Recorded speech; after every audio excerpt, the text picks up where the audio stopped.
Imagina que estás solo. Tan solo que el horizonte parece haberse olvidado de ti. Un espacio inmenso, sin árboles, sin casas, sin caminos. Solo cielo, tierra y el aire seco de la estepa. El viento sopla con una lentitud obstinada, como si no tuviera prisa por llegar a ninguna parte. A tu alrededor, un mar ondulado de hierba amarillenta, tan silenciosa como un rezo antiguo. El sol se filtra suavemente entre nubes frías, y bajo tus pies, la tierra vibra con el paso lejano de un animal, quizá una cabra. Así comienza el día para muchos pastores en Mongolia. Una vida que parece salida de otra época, y que en muchos sentidos nunca ha salido de ella. Hoy te invito a acompañarme, con calma, sin apuro. Vamos a cabalgar suavemente por esta historia. Una historia de leche fermentada, noches gélidas, campanas en los cuellos del ganado, y un aislamiento que no es castigo, sino rutina. Exploraremos cómo vive un pastor en el Gobi, cómo envejece, cómo recuerda, cómo sobrevive. Visitaremos tumbas antiguas que aún guardan secretos del viento. Y, al final, miraremos el contraste, la vida de los grandes señores, los aristócratas de una tierra sin ciudades que dormían bajo los mismos cielos. Pero no hay prisa. Cierra los ojos si quieres. Respira. Deja que el murmullo del viento mongol te acompañe, mientras comenzamos por el principio. El día eterno de un pastor en el Gobi. Es temprano, muy temprano, tan temprano que la luna aún flota en el cielo, pálida y sin brillo, como si también estuviera dormilada. El pastor no necesita un reloj. El frío es su alarma. Cuando el aliento se convierte en nube y la yegua se mueve inquieta cerca de la yurta, él ya está despierto. Las manos, aún adormecidas por el sueño, buscan el abrigo de fieltro grueso. Las botas, rígidas por el hielo de la noche, se calzan sin apuro. El cuerpo se pone en movimiento, poco a poco, porque moverse es necesario. Y porque detenerse, en la estepa, no es una opción. A las 4 de la mañana, se ordeña. La leche tibia cae en un recipiente de madera, mientras el vapor se eleva en espirales lentas. Las cabras se mueven con desgano. Algunas patean, otras se entregan, resignadas. El pastor murmura en voz baja. No canta, no habla, solo murmura, como para sí mismo, o como si el viento necesitara compañía. Luego, el fuego. Un pequeño fogón de estiércol seco, cuidadosamente apilado. Huele a humo agrio, pero es un olor familiar, casi reconfortante. Sobre él, una vieja olla de aluminio empieza a hervir. El té, mezclado con sal y un poco de leche de yak, ofrece el primer consuelo del día. Desayuno, pan duro, un puñado de queso seco, a veces un poco de manteca rancia. El sabor no importa tanto como el hábito. La comida aquí no es placer. Es calor, es peso, es rutina. El sol aparece con lentitud. No calienta, solo ilumina. Y entonces comienza la vigilancia. Los animales se dispersan. Algunos suben las pequeñas lomas polvorientas.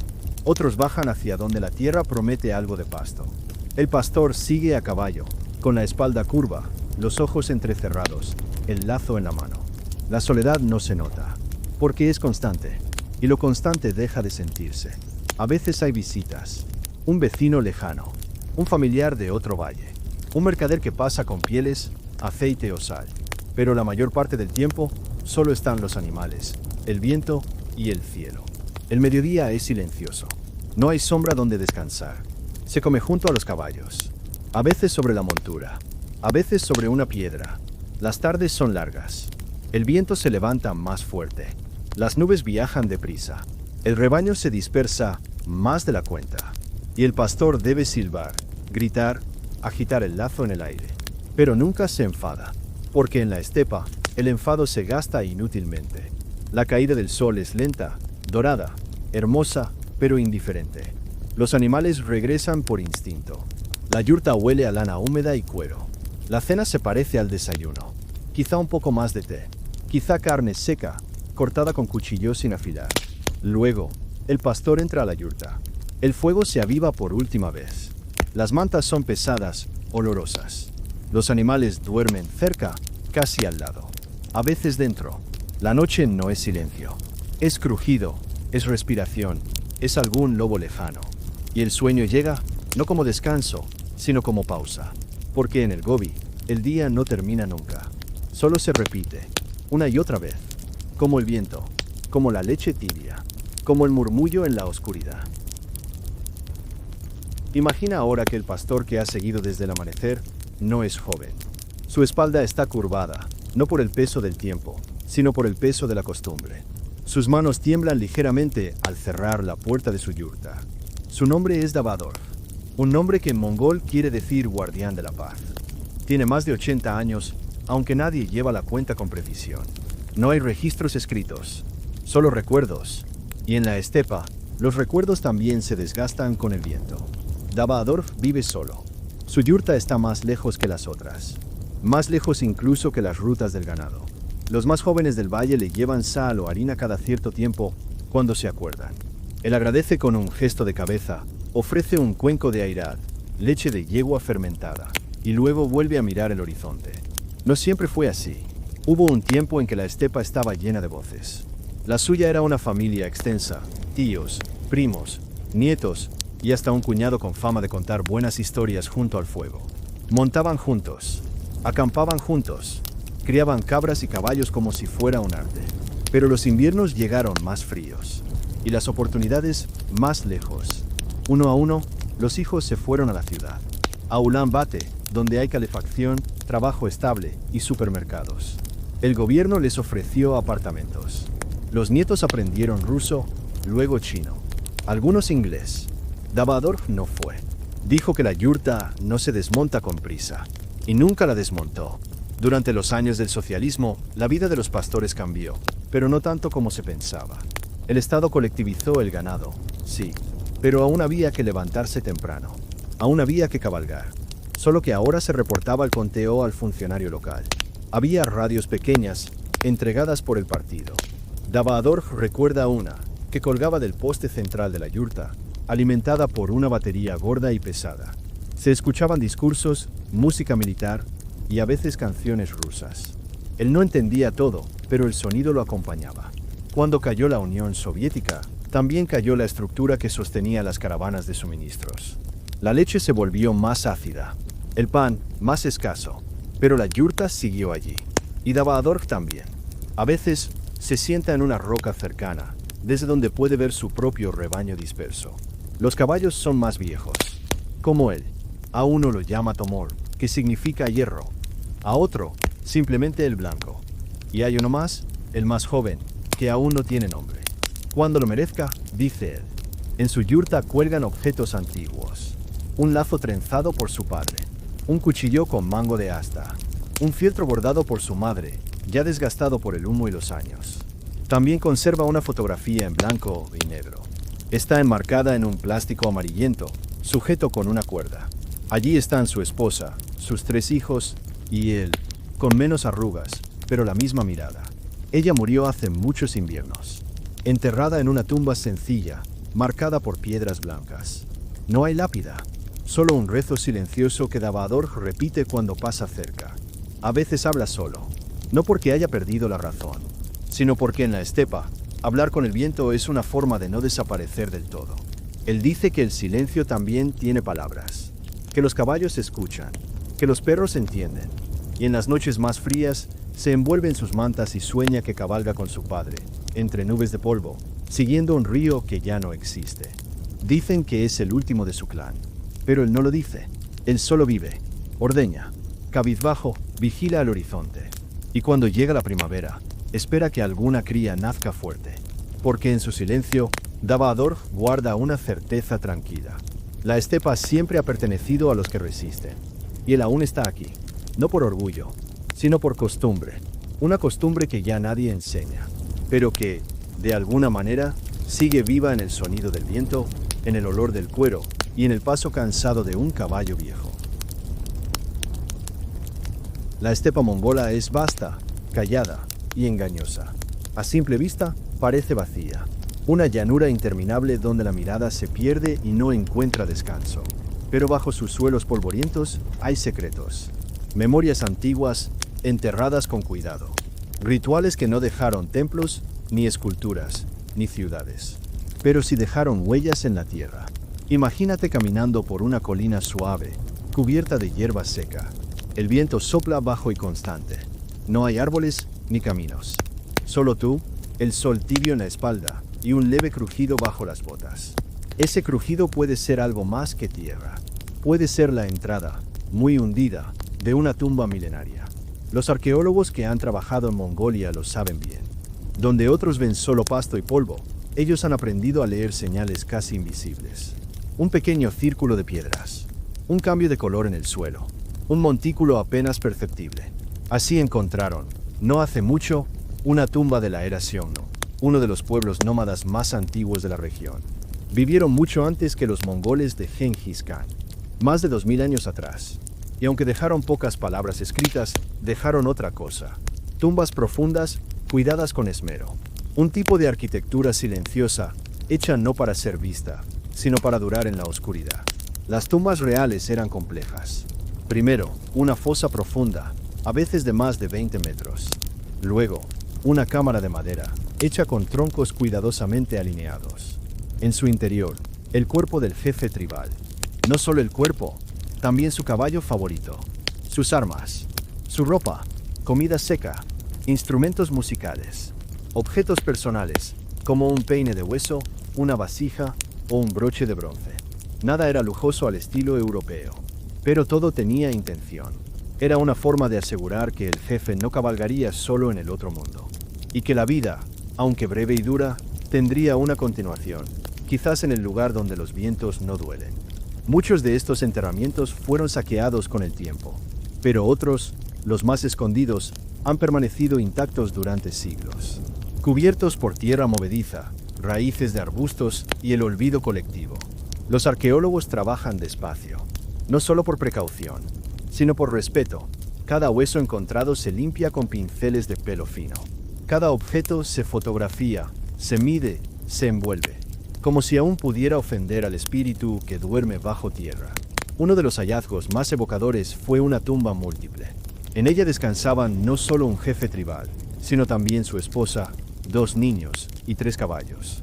Los huesos de los caballos estaban acomodados con simetría, como si estuvieran en formación. Los cráneos orientados hacia el norte.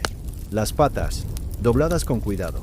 También se encontró un morin khur, un instrumento de cuerda con forma de cabeza de caballo, muy propio de las tradiciones mongolas. Estaba roto, pero aún reconocible. El barniz oscuro, el arco curvado, la cuerda convertida en polvo. Pero su presencia hablaba, un símbolo de que incluso en la muerte había música. Los pueblos nómadas no construían templos, no dejaron catedrales ni obeliscos, pero construyeron memoria en forma de entierros. Tumbas silenciosas, que resistieron al fuego, a la guerra, a la lluvia y a la indiferencia. Una tumba importante no se anunciaba, no tenía lápida, solo el conocimiento de la tribu, transmitido en voz baja. Ahí duerme nuestro antepasado, ahí hay que mantener la distancia. Ahí, el pasto no se pisa. Con los siglos, la memoria humana falló, y las tumbas fueron pasto como cualquier otro, hasta que la arqueología moderna las redescubrió. Pero incluso los investigadores avanzan con humildad, porque cada hueso encontrado cuenta una historia de alguien que vivió sin dejar palabras, sin dejar retratos, solo objetos y una disposición ritual, repetida como una oración. En una excavación en el Valle del Orjón, encontraron también restos de carne seca. Sí, carne, conservada por el frío y la sal, colocada en un cuenco de madera. Quizá era ofrenda, quizá era comida para el viaje. Quizá era un simple gesto de afecto. También hallaron rastros de fieltro endurecido por el tiempo. Fieltro que alguna vez fue suave, cálido, aromático, hecho con la lana de ovejas que ya no existen, teñido con tintes vegetales y dispuesto como manto final. La tumba más antigua encontrada hasta ahora tenía más de 2,200 años. Y aún así, bajo tierra, todo seguía en su sitio. No intacto, pero no perdido. Y cuando los arqueólogos emergen de una excavación así, lo hacen en silencio. No por cansancio, sino porque acaban de compartir espacio con los muertos. Con jefes que cabalgaron antes de que existiera la palabra Mongolia. Con mujeres que bordaron sin saber que su ropa sería examinada siglos después. Con caballos que nunca galoparon más allá del pasto bajo sus patas, pero que hoy descansan como compañeros de eternidad. Hay una paz muy particular en estas tumbas. Una quietud que no es olvido, sino permanencia. Un mensaje enterrado no con la intención de ser leído, sino con la esperanza de ser sentido. Y si alguna vez viajas por la estepa y ves un montículo leve, irregular, solitario, puede que no sea solo tierra.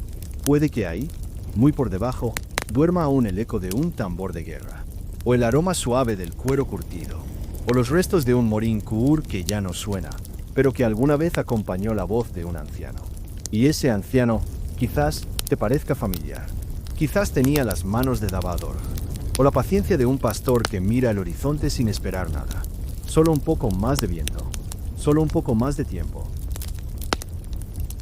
La imagen más común del mundo mongol es la del jinete solitario.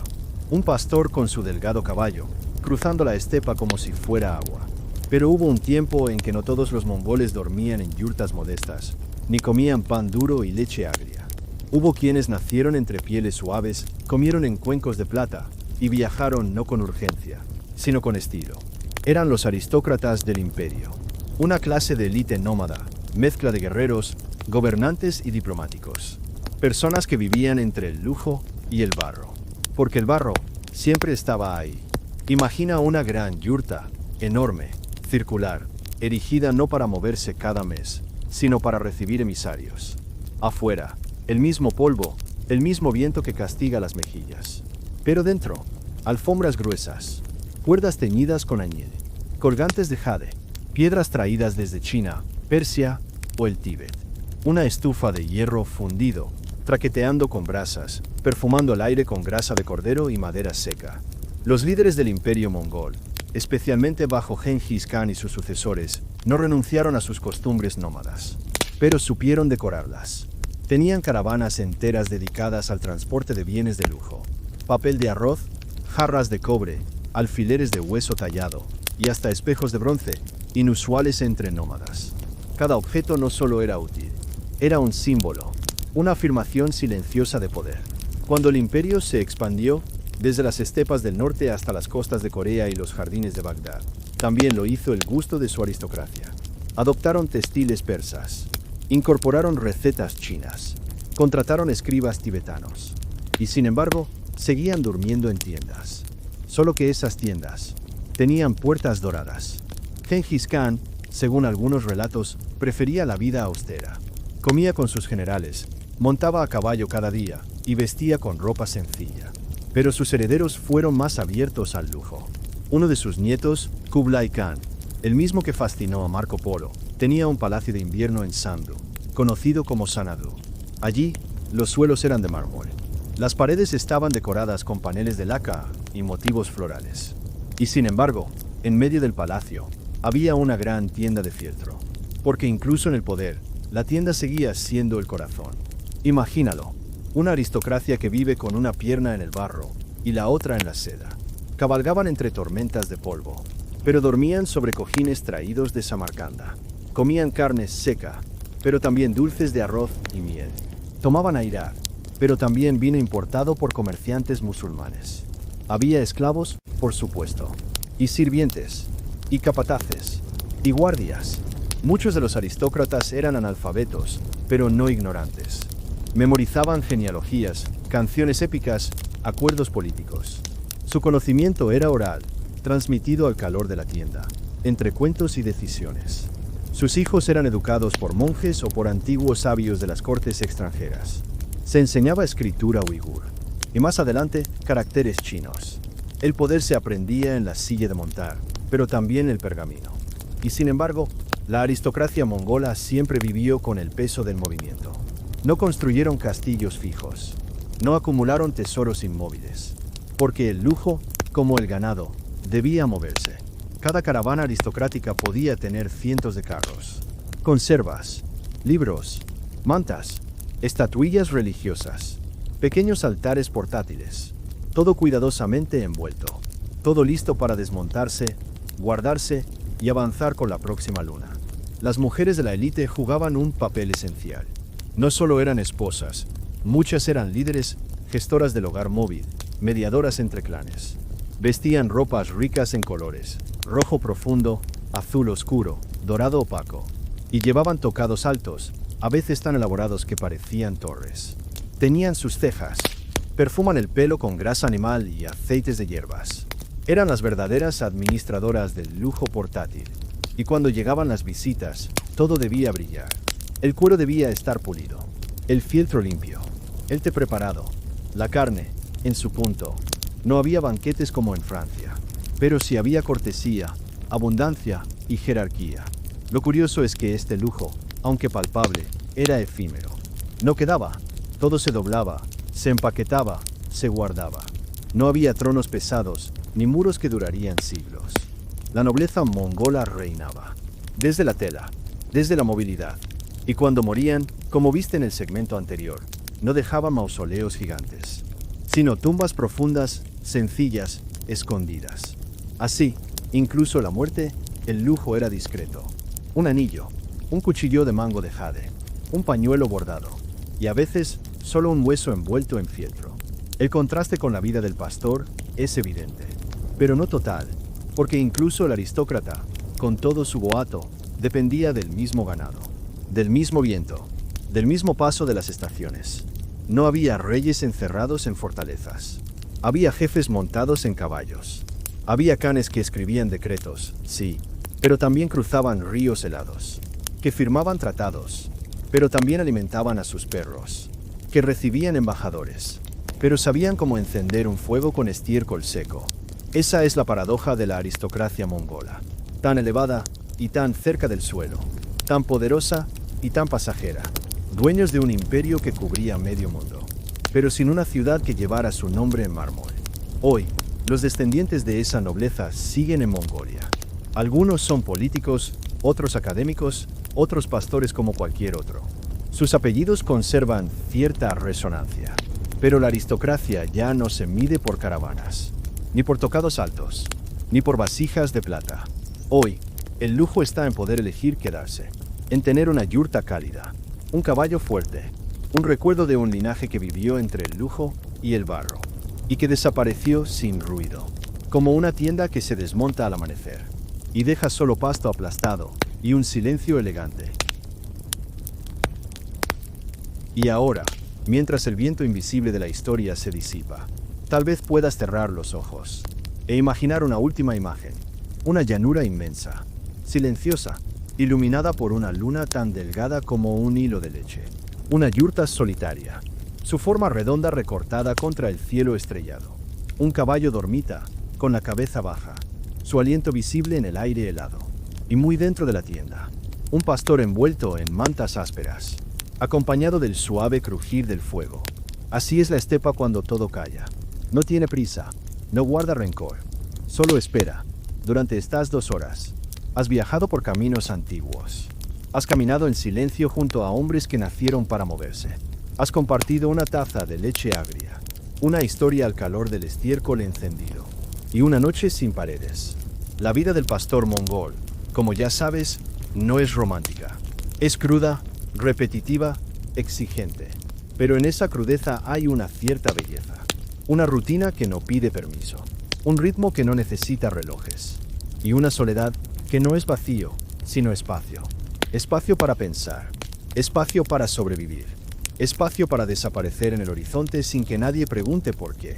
En un mundo cada vez más ruidoso, hay algo reconfortante en saber que aún existen lugares donde lo único que se oye es el viento, y lo único que importa es si las ovejas están juntas al caer la noche. Quizás no te cambiarías por ellos, ni por el pastor ni por el aristócrata, pero saber que existieron, que existen, es como encontrar una nota olvidada dentro de un libro, un recordatorio de otra forma de estar, menos apresurada, más austera, pero plena en su modo silencioso.